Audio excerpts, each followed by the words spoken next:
I don't care how old I am. Whenever anything happens all at once, I think it's so cool. Like watching all the names just go like. Hello, everybody. We're just waiting for a few more people to join, and then we'll get started.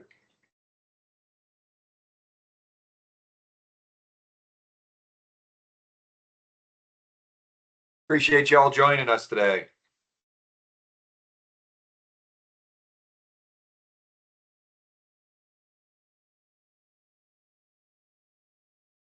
That's what I like to see, those reactions. Where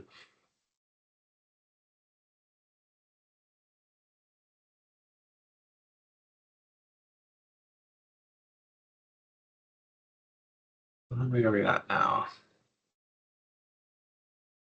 Yeah, that's pretty.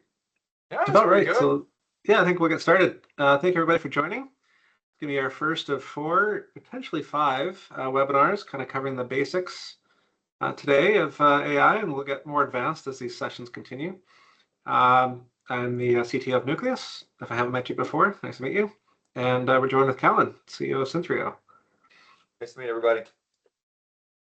Well, virtually, kind of, one way. Can we go to the next slide? Perfect. So like I mentioned, we're going to be doing 4 webinars. There likely will be a 5th coming up after. There's some more advanced things that Callan and the team at Synthreo have put together that we'll want to cover when that next version is released. So that'll be likely sometime May or June. Today is primarily going to be very basic AI 101. Won't be covering anything too advanced. We'll touch on some more advanced things in the end, but I figured it would be good to just make sure we're all on the same level with AI.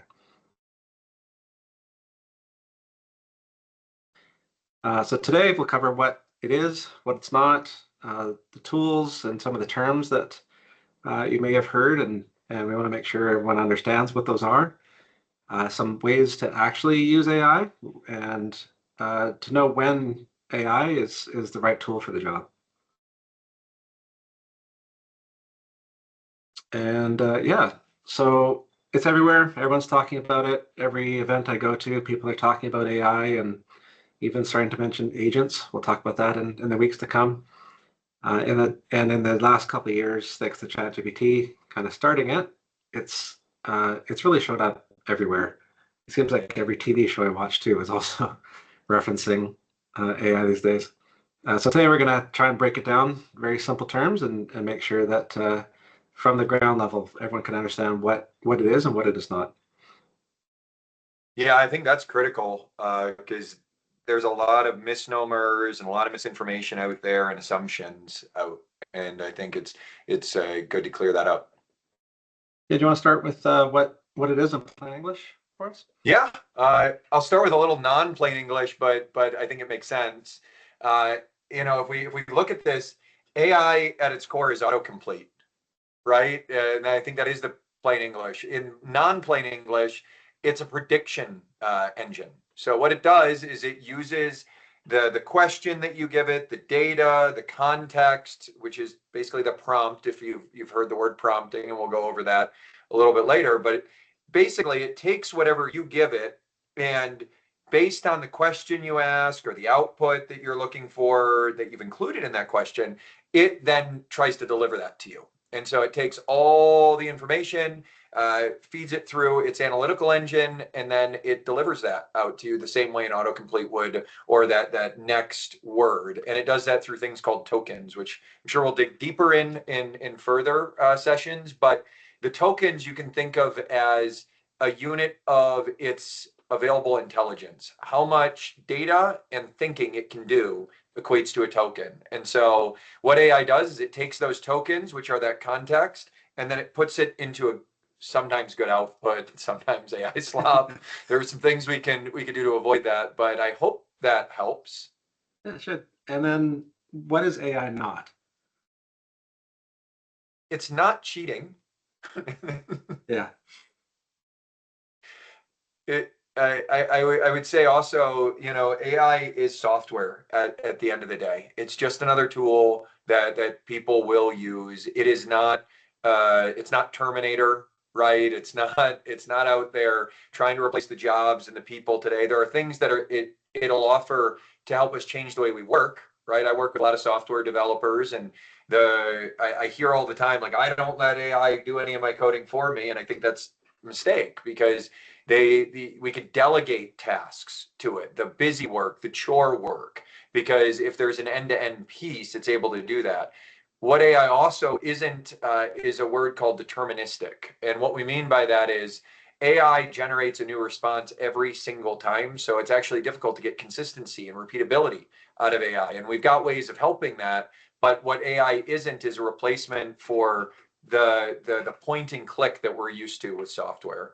I don't know, Carl, if there's other thoughts you have in that area. Yeah, we're used to typing Q on a keyboard and Q shows up. Yep. AI doesn't do that anymore. You type in a sentence or ask it something, and it might give you the right answer, but in three different ways. Um, uh, right now, it is, depending on the context you give it, it can understand portions of your business, but it won't understand your whole business either. And then it's not only for tech companies. Where we're seeing the most value is actually in companies that are not in tech. You hear about development and how that's helping accelerate that. Like Callan mentioned, it's the busy work and getting rid of that for everybody in all roles. Um, Yeah, on that note, I think right now one of the areas that we see the most help is in finance teams who have struggled to do a lot of that repeated task that has some sort of reasoning, some sort of thinking that has to happen when we move things between cells or we're reconciling information. There's some pretty straightforward tasks that can't be automated in a normal way because they do require some decision making, and it's things like that that AI excels at.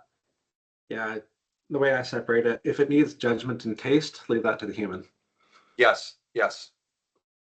And then we're going to start talking through some of the terms and some of the tools. So maybe you can walk us through this, Callan.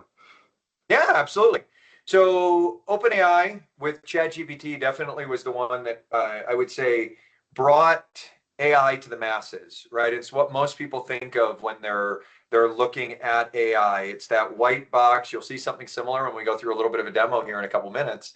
But it's that white box that you could type anything in and get some sort of meaningful response. It's really good at empathy. It's great at helping write and tone.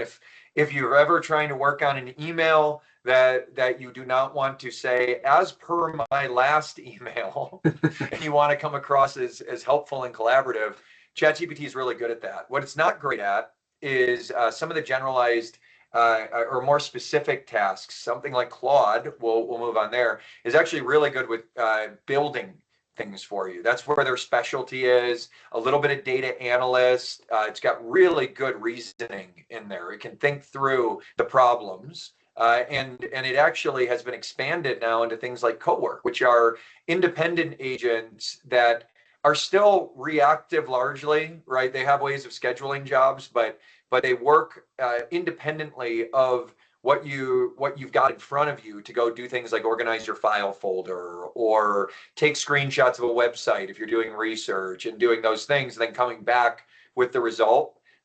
Within their purview as well is something called Claude Code. If you're a developer, this is game changing, right? This gives non-developers and it gives developers the ability to move beyond that vibe coding word. I don't know how many people are familiar with the vibe code. I'm sure they've heard out there, and happy to react if you've heard that, or if you haven't, throw it in the chat. We'd love to hear from you. But this is where things like Lovable or Replit have come in, and so Claude Code though gives developers and non-developers alike the ability to build software, build automations, and things like that. Any color, Carl, there before I jump into Gemini? Yeah, Cloud Code is a doer. You give it a task and it can That's go a and good do way to put it. things. And CoWork is essentially that version, kind of stripped down more for office workers. I love the way you broke that out. And then Gemini is Google's version. At least for me, when I started using Gemini, it was most useful for rendering images. Yeah. Uh, ChatGPT is, I think, doing a pretty good job of that now, but you've probably seen like the Will Smith eating spaghetti thing from a few years back. It could never get his hands right, and it could never get the spaghetti right. It's doing a lot better these days. Oh my And gosh, yeah. Gemini seems to, at least early on, they were kind of leading on that area. The other area that Gemini's strong is because it's connected into all of Google's analytics and real-time news and events. If you want the most recent, fresh thing, Gemini's really good at that. Though it comes with a caveat. You all might have heard the term hallucination, which we'll drill into in a second. But Gemini is much more prone to making things up. Yeah. Yeah, I wouldn't trust it for your legal documents. For sure. And the Microsoft Copilot, that's the one from Microsoft that's somewhat derided. It is improving. It is the one that's directly connected to your email and to Teams. One of the most useful things I use for it is when I come back for vacation or if I've been a day of meetings, I can ask Copilot to summarize and prioritize my best emails and messages. And I've been able to catch up much, much faster coming back from vacation with Copilot than I've ever been able to before. I completely agree with you. Yeah. And then OpenClaw is kind of like Claude Cowork, but for everyone, and probably should be for no one, because it is not. There are secure versions of this coming out. It's kind of fun to be able to have like this entity that can go out there. You can give it a name, and it can go, book travel for you or do these other things, or in the case of a Gemini executive, delete 20,000 emails across her team. So then she goes and works for OpenAI. But OpenClaw is that again, where the tools like ChatGPT, Gemini, Copilot, Claude, and Grok kind of are static in a workspace on a page. The Cowork, the OpenClaw, those ones go out there and they actually take an action on your behalf. And that's really the biggest differentiator. Yeah, OpenClaw is the one with the least barriers on it. And because people have opened it up to the internet and to their bank accounts, it's incredibly dangerous. If you wanted to stack all these things together, you're looking at hundreds of dollars per month. We added up what it would cost to actually subscribe to each of these. Claude, if anyone's tried it, there are limits even on the max plan. You can use it and ask questions. Yeah, ask questions for a while or have it work on your behalf, and then it'll time out and tell you to wait, puts you in a corner until 7 o'clock at night, or if you've used more your weekly limits, you can't do anything more until Friday. The other ones haven't really seen those types of limits. But yeah, the X Premium, that's Grok. If anyone is wondering, you've probably seen that one in the news as well. And with the ChatGPT, I finally hit a limit for the first time on their Pro model, but not on their other ones. The other thing that's important and why we're sharing with you like why someone would have all of these things is each one does have its own specialties and its own strengths. And it's like having a helpful intern or knowledge worker that you can lean on as you're going through. There's a class that I'll teach on something that we're calling AI swarming.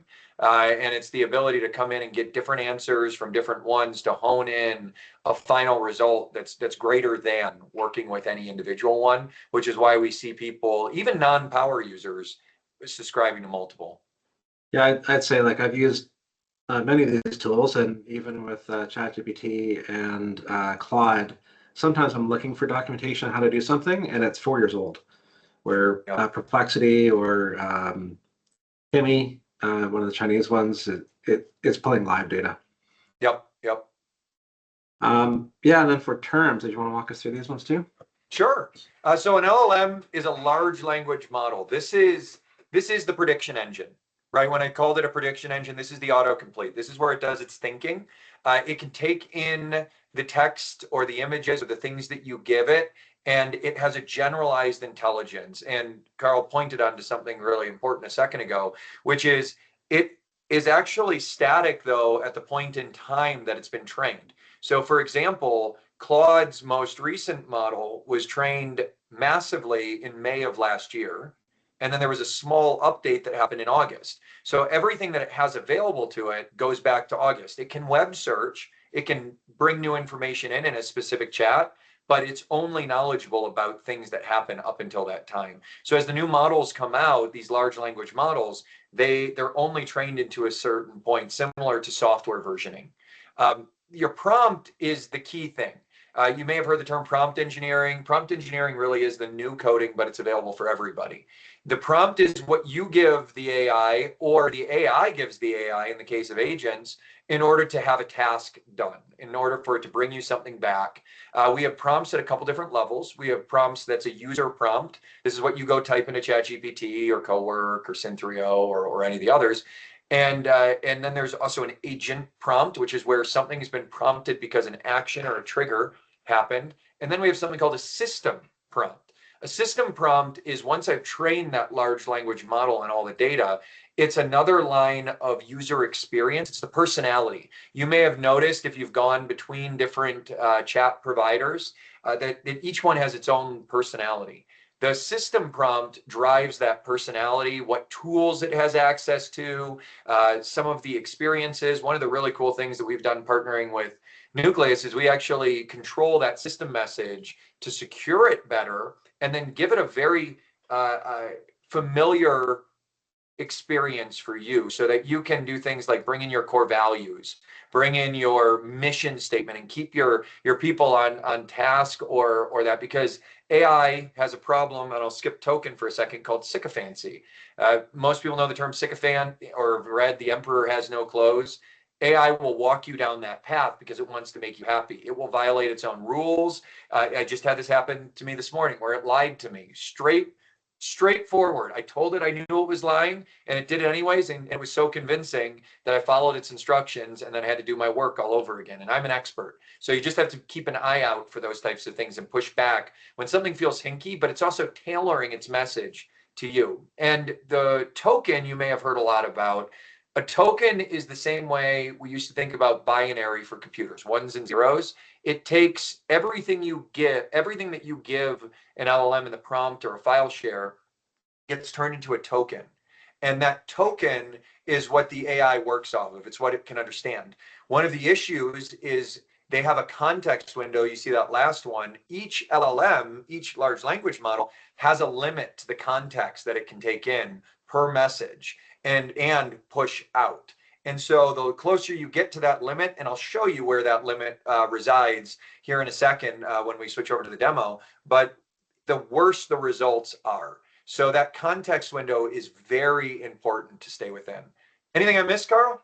No, I think a good way to think of the LLM, if you're wondering which one you're using, like ChatGPT, I think 5.4, that's one LLM. What's the 4.6 from Claude, Sonnet 4.6, that would be an LLM. So Yes. when you'll see in a minute here, you can pick the different models you want to use. You're picking the LLM. Yeah. And then, yeah, I guess we're ready to jump into the demo. Awesome. So hopefully the demo gods are on my side. Anybody who's given a demo knows that things like to go wrong in here, but what you're seeing now hopefully is familiar. If you've ever logged into ChatGPT, we did a good job, I think, of building an interface that's fairly straightforward, but also gives you the ability to work in complex ways. So this is the screen you're met with. What are you working on? How can I help you? This message tends to change. We can come in here and, to Carl's point, pick all the different models. This also matters because of redundancy. Yesterday, Claude was down for about 3 hours. That meant, not for everybody, but for a lot of users. Similar to the way the cloud used to go down, we're having to rely on these cloud provider, or these LLM and these AI providers to get our work done, because it's becoming an essential tool. And so if I did usually use Claude, I could switch over to 5.4, and it may be a little bit different, but it's going to be darn close and be able to deliver those things to me. Or I could do that AI swarming I'm talking about. We actually built that into the product. We've got it where, in this case, and I use this example all the time because Carl said something else that was critical, which is you can ask a question of an LLM, the same LLM or multiple LLMs, and get different correct answers back, and you will every single time. So I asked, help me find a great lunch spot near me. That's how a lot of people are using AI today. They just don't like to admit it, but they're using it as Google. We can do it for much more complex things like, take this Excel sheet and regenerate it. And I'll show you in a second an example of that. Regenerate it and then let me re-rank it based on another thing. You could do many different things within here, but we went with a simple one. And what's really neat about this is 5.4 decided that I wanted to drive all the way to Boulder. For me, that's about a 15 or 20-minute drive. And Claude, which is my favorite, decided that I could go about 1.5 miles from my house. I like Claude's answer better. And so I can come in here though and say, you see there's these different personalities a little bit. And I like how it's like, they're saying the 3 best closest options. It guessed that. But what's really cool is I could say, I want we'll say a burger. And it's going to go through. It's going to ask both of them, and one of them is going to come back with that. They may stick with Snarf's sandwiches. Let me find the best burgers for you, and it'll come up here with Waterloo. Actually, Waterloo is a pretty phenomenal burger, and it moved me back towards there. Look, I've got Waterloo and Waterloo. So now I've got 2 LLMs telling me that I should do that. So I guess we're going there. I'll probably end up at Smash Burger because it's $5 and it's a pretty darn good burger. The other thing that's really neat is we can do things like I told you where we're doing larger things. I asked it to build me a table. We can come in here, we can modify the table, we can take a couple different Excel spreadsheets, turn it into a single one, filter it out, and then download it into a CSV file that's easily manipulatable. So it's really helping your work. The last thing I'd like to point out is memory. This is really important because you are switching model providers when you're working.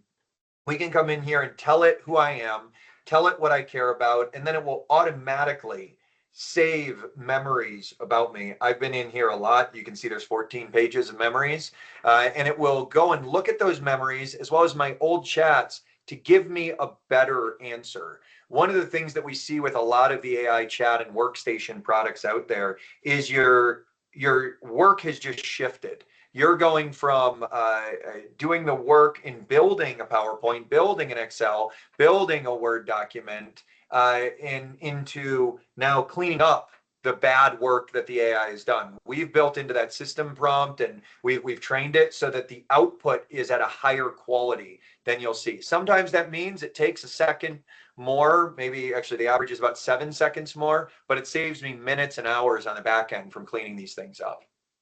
And cool. Probably good transition into hallucinations, which is going to be the next part here. We're going to walk through in a little bit more detail.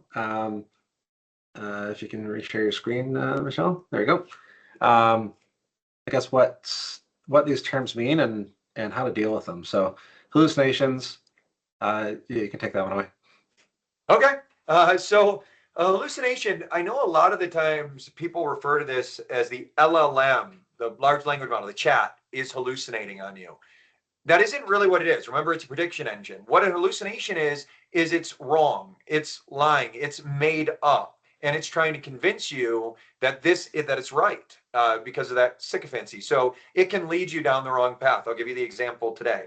I was creating my co-founders in an account so that we could get Gemini more robustly into this product because people do like to generate images and they like those news things. And I've been fighting with Google over a known issue that they've had for a while. So I went to Claude and I went to Synthreo and said, hey, help me get them in there. I had to do it with the old command line, like type everything in like I'm coding. And Sonnet and GPT-4 convinced me that I was not in my personal Google account. And even though I kept saying, this is it, and it was very convincing. So a hallucination can come back with all the knowledge, know how you talk, know what you want. This also works. There's a legal example of this called right case, wrong law.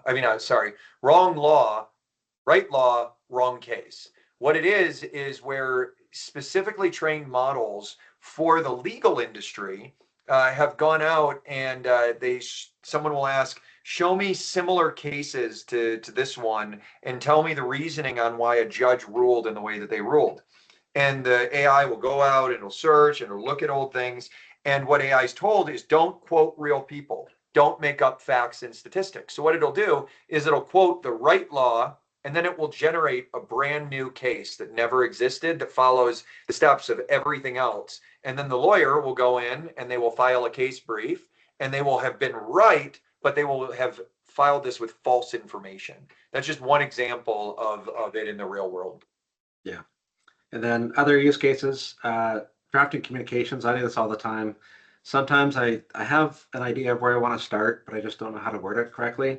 So I could put in something like the prompt here, draft an email. This is the information I want to get it. I want to give in the email. It might come back with something that's maybe too formal, and I'll say, I don't want it quite so formal, but I also need it in a list.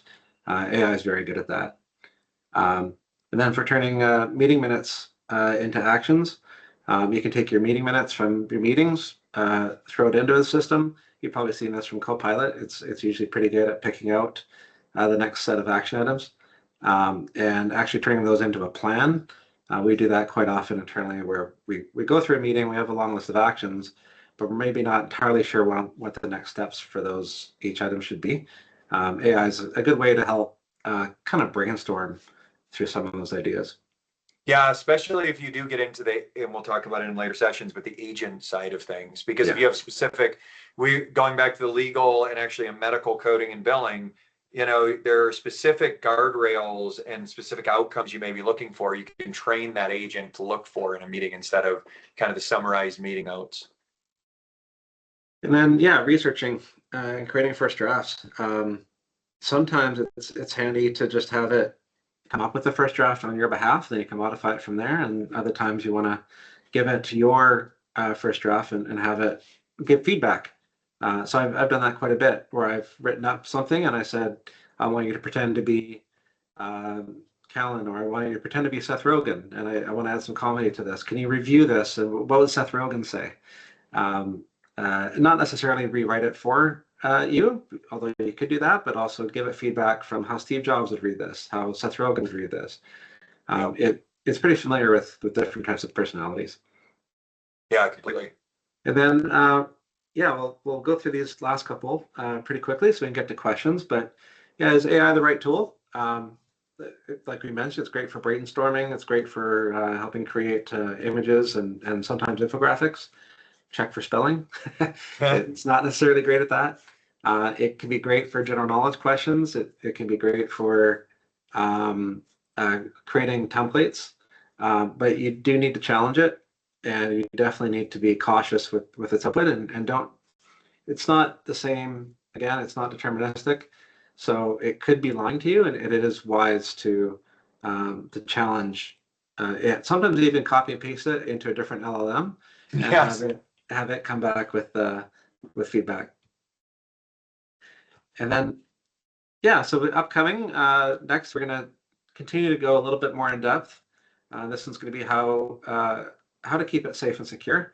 You don't want to be handing it all your data, because especially in a free version, that then becomes property of the LLM, of Claude or Anthropic or OpenAI. It becomes their property, and there's a potential that other people can search and come up with your data. So keeping it secure and safe is incredibly important. And one of the things there too is a preview to, and I know we're right at the end, so I want to make sure to have questions, but one of the things that people think, oh, I didn't upload proprietary documents, the invoices and that, but even if you generalize and talk about how you do things in a different way, you're training the LLM. So that if your competitor also buys ChatGPT, it has gotten better even without your data because you've done that. So having it in a non-trainable environment is really important, because you can accidentally leak trade secrets without ever even thinking about it, without actually explicitly doing so. Yeah. So I think we'll jump into questions now. So Wayne had one, so I'm going to steal the screen share back and just show. Sure. Here's what a memory looks like in here. What I really like about something we did, I know I have bias, but is that we also link back to the conversation when this happened. So if you want to go look at a memory, you're able to come in here and say, man, why did it think that was important? Or what was I doing that this came up? We can go back and see that exact memory in the context of that memory, which is really nice to have. And the other one, could you go back to that other window at Yeah, the yeah. very bottom? It showed the context, or sorry, the token Oh, count. yes. I'm so glad you said that. Let's see, right here. Here, yeah. Let me see if I can zoom in for y'all. Oh, too much. So So right there. you can see 128,000 tokens is what this entire conversation thread is capable of. I believe Claude is up to 1 million now as a Gemini. Correct. As you upload images and documents, they'll use a lot more tokens. So it might seem like a lot in text, but you can blast it up pretty quickly. And Saj's question, as you're getting close to that token count,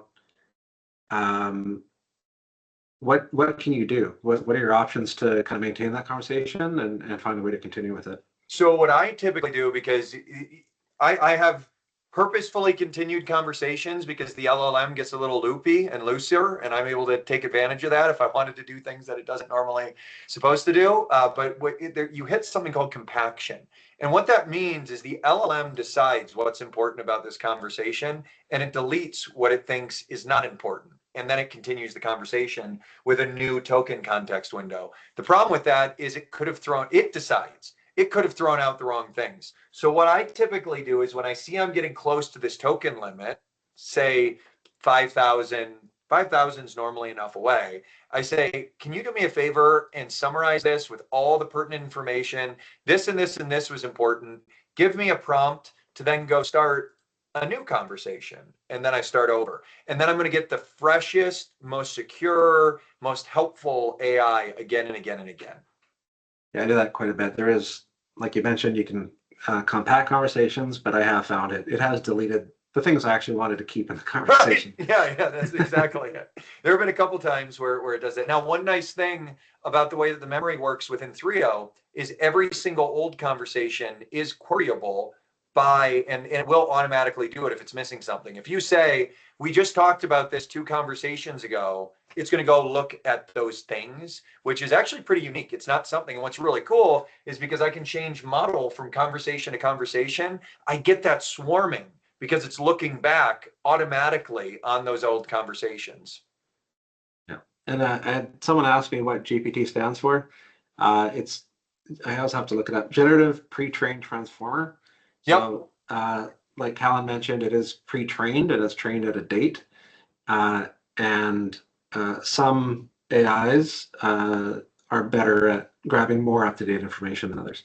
That's very true. And sometimes you have to really force them. Yeah. AIs are not just lazy; they are also trying to be profitable for their owners, and they will try and push back and tell you to go do the work. And it's completely okay. It's not going to terminate you or anything else if you say, no, no, no, you do the work, because they are trained to end conversations. They're trained to push you off to doing manual work, just so that, OpenAI can squeeze a little more profitability out. And there's a question here. Where did it go? About does Synthreo have access to co-work? So we do not have access to co-work, but we have developed our own co-work. And so that isn't available yet. It's in early alpha, or not early alpha, sorry, late alpha, almost beta. We're looking at releasing that into beta, and all of Nucleus's partners that are subscribers will get access to it at no additional charge. And they're able to actually use this co-work, Perplexity computer. What's really cool about the way that we did it is we've combined that browser capability with the on-machine capability, and we can have it build automations, and we can use skills. We'll cover skills in another session, but skills are a pretty important thing that just changed. And what's really cool is it can get into those folders. It can get in and drive the automations. And what's even neater is it's completely agnostic. So if you want to go build this into a full-blown agent in Synthreo's platform with Nucleus or in others, you can do that, which is really cool. I actually did a side-by-side comparison with Claude Cowork today on building a PowerPoint, and again, I have some bias, but it crushed it with a much more cost-effective and faster model. I'm wondering, just as a teaser, if you could show there was that one space web app you had made. Let me do my library. So these are apps, by the way, that it can build for you, like an ROI calculator. I think you're talking about this one, Yeah. where we could talk about like wavelength shift off of a singular prompt. This was created. I've done ROI calculators. I'll tell you, my wife is an English, business English, and an English as a second language teacher. She wants to sell packs of speaking to her clients, and she was able to do that here with a login and all the other pieces where she can unlock it. Again, simple, easy prompt. It walks you through. What I love about this is it feels like a power user tool, and it can be. But what's even cooler is because you get your own agent that's dedicated to you.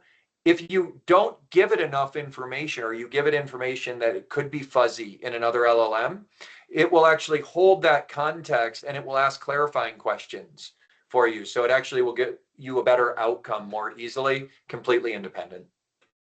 That's great. I think that's it for questions. Any final ones? Does Synthreo integrate directly into M365 tools?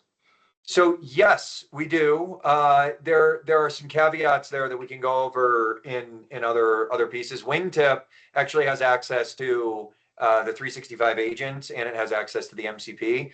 The other ones, it's more of a direct link, and we set it up in a specific way. And I'll tell you, we had originally built a direct connection to Threo, and then I think Carl and I talked about this. The way that some of the APIs work for 365 bring in some security and compliancy concerns because it kind of hides some of the work that's done. So we build it as a layer where it has access to the files and folders, but it doesn't do things like Cowork just got in trouble for, like when it's doing that summarization when you've been gone, pulling in executive things and tell people about restructuring that they didn't know existed, right? So we're very, very careful about giving the LLM access to data, because once it has access to it, and we'll talk about this in the security one, it doesn't always behave. Yeah. Yeah, I think she's specifically around Outlook. Can it help summarize the emails? And Yeah, we can work with that. Yeah. excellent. Well, thank you everybody for joining. This has been a good start. We'll be continuing these weekly for the next 3, probably 4 weeks. We'll see how Wingtip ends up, but we'll have a new one once that next version is out. Thank you everybody for joining. Thank you. Look forward to more.